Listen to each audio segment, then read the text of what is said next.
अस्सलाम वालेकुम स्टूडेंट्स। आज हम फ़िज़िक्स पार्ट 1 शुरू करने जा रहे हैं। सबसे पहले इंट्रोडक्शन टू फ़िज़िक्स को देखते हैं।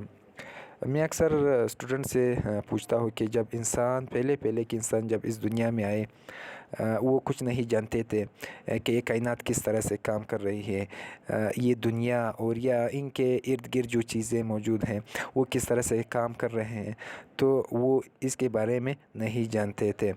और इनकी सबसे पहले फीलिंग्स क्या हो सकती थी? तो मेरे ख़्याल से इनकी जो सबसे पहले फीलिंग्स थी वो क्यूरियोसिटी यानी तजस्सुस की थी। ये कि किस तरह से ये कायनात काम कर रही हैं। यही क्यूरियोसिटी की वजह से इन्होंने अपने इर्द गिर्द के चीज़ों को एक्सप्लोर करना स्टार्ट किया। जब वो चीज़ों को एक्सप्लोर करते करते तो वो कहीं पर इसे लिखते या नोट करते ताकि ये भूल ना जाए।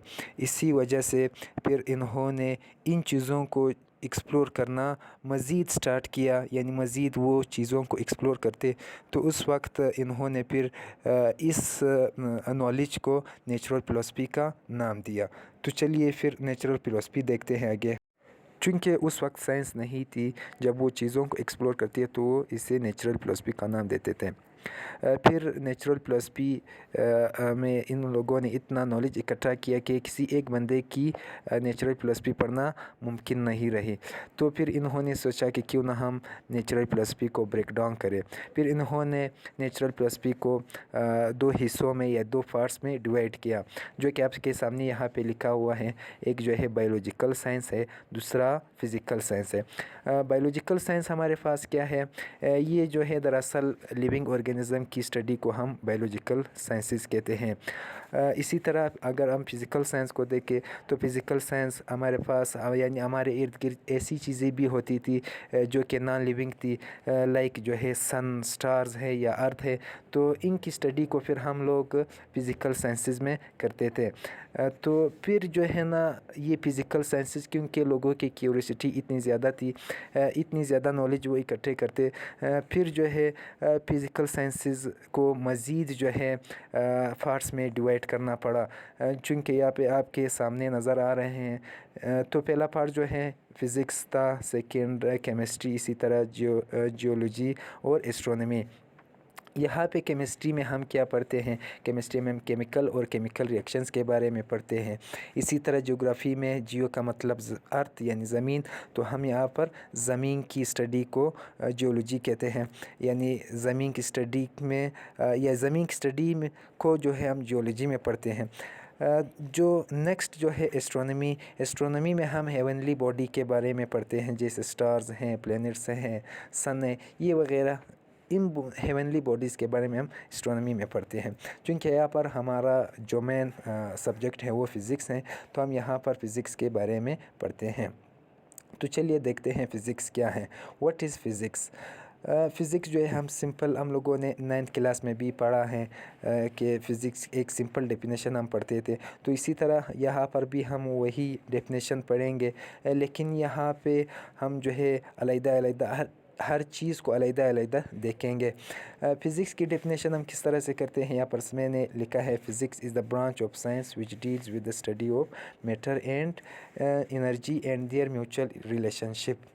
यहाँ पर आपने ऑब्ज़र्व किया होगा कि तीन चीज़ें जो है इस डेफिनेशन में हैं। वो चीज़ें क्या है? एक मैटर है, दूसरा एनर्जी है, और तीसरी इन दोनों की यानी मैटर और एनर्जी की म्यूचुअल रिलेशनशिप क्या है। तो सबसे पहले देखते हैं मैटर। मैटर जो है आपके पास उस वक्त होगी जब इनके पास ये दो कंडीशंस होंगे। सबसे पहले क्या है? मास, और दूसरा इसका वॉल्यूम। अगर किसी भी चीज़ का ये दो कंडीशन हैं तो हम इसको मैटर कहते हैं। हम मैटर की डेफिनेशन इस तरह से आसानी से भी कर सकते हैं। Matter is anything that occupies space and having mass. Matter में जो हमारे साथ सॉलिड शक्ल में भी हो सकती है, लिक्विड में भी हो सकती है, और गैस में भी हो सकती है। सॉलिड, लिक्विड, गैस, इनको हम फिर क्या कहते हैं? इनको इकट्ठा फिर हम फिज़िकल स्टेट्स ऑफ मैटर कहते हैं। इसी तरह जब इन्होंने देखा कि ऐसी चीज़ें भी थी जो कि उनकी ना मास थी और ना वॉल्यूम थी, तो फिर इन्होंने लाइक मिसाल के तौर पर हमारे यहाँ पर मैंने हीट लिखा है, लाइट लिखा है, साउंड लिखा है। अभी यहाँ पर ना हीट की ना वॉल्यूम है ना मास है, इसी तरह लाइट की भी और साउंड की भी। तो फिर इन्होंने इसे क्या नाम दिया? एनर्जी का नाम दिया। तो यहाँ पर जो है चूँकि फिर ये सारी फ़िज़िक्स जो है वो मैटर और एनर्जी पर डिपेंड कर रही थी। इसी तरह फिर अगर हम इसकी म्यूचुअल रिलेशनशिप देखें तो हम यहाँ पर इसकी एक एग्जांपल लेते हैं एटॉमिक बम की।